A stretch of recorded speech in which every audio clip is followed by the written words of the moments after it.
आंतरराष्ट्रीय राजकारणामध्ये अजूनही काँग्रेसला तितकंच महत्त्व आहे, कदाचित ते नरेंद्र मोदींपेक्षा जास्त असेल.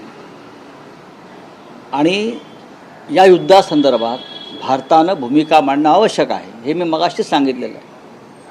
एका राष्ट्रप्रमुखाची हत्या होते इराणसारख्या देशाच्या आणि भारताकडून साधी शोकसंवेदना व्यक्त केली जात नाही. मी मगाशी सांगितलं आपल्याला की पाकिस्तानचे राष्ट्रपतींची हत्या झाली, पाकिस्तानच्या पंतप्रधानांची हत्या होते, तेव्हाही भारत शोक व्यक्त करतो आणि त्यांच्या अंत्यसंस्कारामध्ये भारत सामील होतो अनेकदा.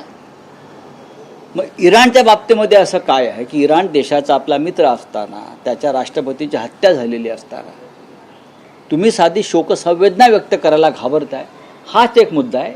बाकी कोणी काय करावा त्यांचा प्रश्न. पंडित नेहरूंचं जे आंतरराष्ट्रीय का परराष्ट्रीय धोरण होतं तटस्थतेचं, ते मातीमोल झालेलं आहे.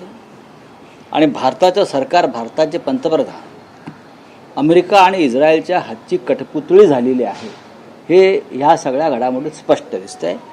असं काय कारण आहे की ज्याच्यामुळे प्रधानमंत्री इराणच्या राष्ट्रपतींच्या हत्येचा शोक व्यक्त करू शकले नाही? कोण त्यांना ब्लॅकमेल करत आहे, कोणाकडे काय कुठली फाईल आहे, कोणाकडे अजून काय आहे, अशा चर्चा जगभरात सुरू आहेत. नपेक्षा देशामध्ये अनेक शत्रू, जगामध्ये अनेक शत्रू राष्ट्रांच्या संदर्भामध्ये आम्ही शोक व्यक्त केलेला आहे जगभरात. पाकिस्तान असेल किंवा अन्य असतील, चीन असेल, तिकडल्या जेव्हा त्यांच्या नेत्यांचा मृत्यू झाला तेव्हाही आम्ही शोक व्यक्त केलेला आहे. ही एक परंपरा आहे, हा एक शिष्टाचार आहे. पण ट्रम्प असं म्हणतायत की भारत पाकिस्तान युद्ध 4 दिवसात थांबवण्याचं श्रेय घेणारे ट्रम्प असं म्हणतायत की हे युद्ध साधारण 4 ते 5 आठवडे चालेल. त्याहीपेक्षा जास्त चालेल.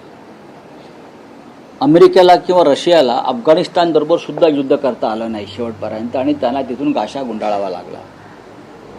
अमेरिकेला व्हिएतनाममधून पळ काढावा लागला. लक्षात घ्या, तुम्हाला मी सांगतोय, अमेरिकेला व्हिएतनाममधून सुद्धा पळावं लागलं शेवटी, सगळं टाकून त्यांचं सामान. अफगाणिस्तानमधून पळावं लागलं.